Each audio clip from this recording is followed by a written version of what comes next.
दोस्तों नमस्कार। भारत के डिफेंस सेक्टर को लेकर एक बहुत बड़ी खबर आ रही है और यह खबर है भारत के ई रोड सिस्टम को लेकर। यह भारत के मिसाइल बेड़े को लेकर तो बहुत ही शानदार खबर कही जा सकती है, लेकिन आपको इसके बारे में बताऊं उससे पहले आप में से बहुत से लोग ऐसे होंगे जिनको ई रोड सिस्टम, इसकी खूबियां और भारतीय सेना के लिए इसकी उपयोगिता की जानकारी भी नहीं होगी। इसीलिए पहले हम इस ई रोड सिस्टम के बारे में बात करते हैं। तो देखिए, भारतीय आर्मी के पास पहले से ही short range air defence system मौजूद है, लेकिन वो बहुत ही ज्यादा पुराने हो चुके हैं और उनकी टेक्नोलॉजी भी आउटडेटेड हो चुकी है। उसी बात को ध्यान में रखते हुए भारत ई रोड सिस्टम पर काम कर रहा है। इस ई रोड की बात करें तो इसका मतलब है extra range air defence system, यानी कि एक ऐसा एयर डिफेंस सिस्टम जो एक्स्ट्रा रेंज के साथ आता है। लेकिन इसका मतलब ये नहीं है कि यह सिर्फ एक्स्ट्रा रेंज के साथ ही आता है, उसके साथ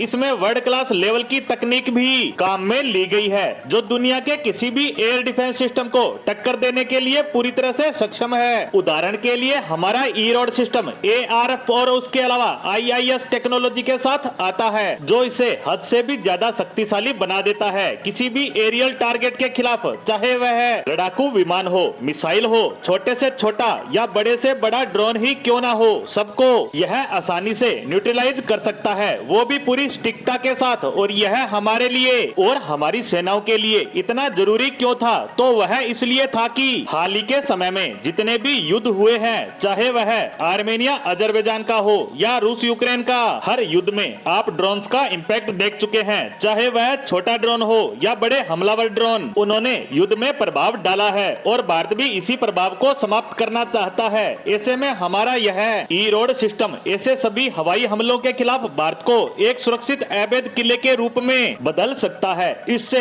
आपको अंदाजा लग गया होगा कि यह भारतीय सेनाओं के लिए क्यों जरूरी था और इसीलिए पिछले 2-3 सालों से इस पर बड़ी तेजी से काम चल रहा था। और अब इससे जुड़ी सबसे बड़ी न्यूज आ चुकी है। दरअसल खबर यह है कि हमारा ये ई रोड सिस्टम पूरी तरह से तैयार हो चुका है और हर एक टेक्नोलॉजी कंप्लीट की जा चुकी है और आने वाले कुछ ही समय के अंदर इसके पहले फ्रेम की टेस्टिंग शुरू कर दी जाएगी। क्योंकि अब ई रोड सिस्टम में अलग अलग तरह की मिसाइलें होंगी, तो इसकी शुरुआत होगी ERSM से, यानी जो extra range surface to air missile है जिसकी रेंज 150 किलोमीटर है, उसकी टेस्टिंग सबसे पहले होगी। और यह मिसाइल बहुत ही महत्वपूर्ण है क्योंकि यह मिसाइल आती है रेडियो एक्टिव फ्रिक्वेंसी के साथ। इसके अलावा इसमें सटीक लक्ष्य के लिए इमेजिंग इंफ्रारेड सीकर का भी इस्तेमाल किया जाता है और इस वजह से यह मिसाइल दुश्मन के किसी भी मिसाइल और ड्रोन के खिलाफ बहुत ही कारगर साबित होता है। बताया तो यह भी जा रहा है कि 150 किलोमीटर की ERSM के बाद 250 किलोमीटर वाली मिसाइल का नंबर आएगा और उसके बाद इसके आगे की मिसाइलों का नंबर आता चला जाएगा।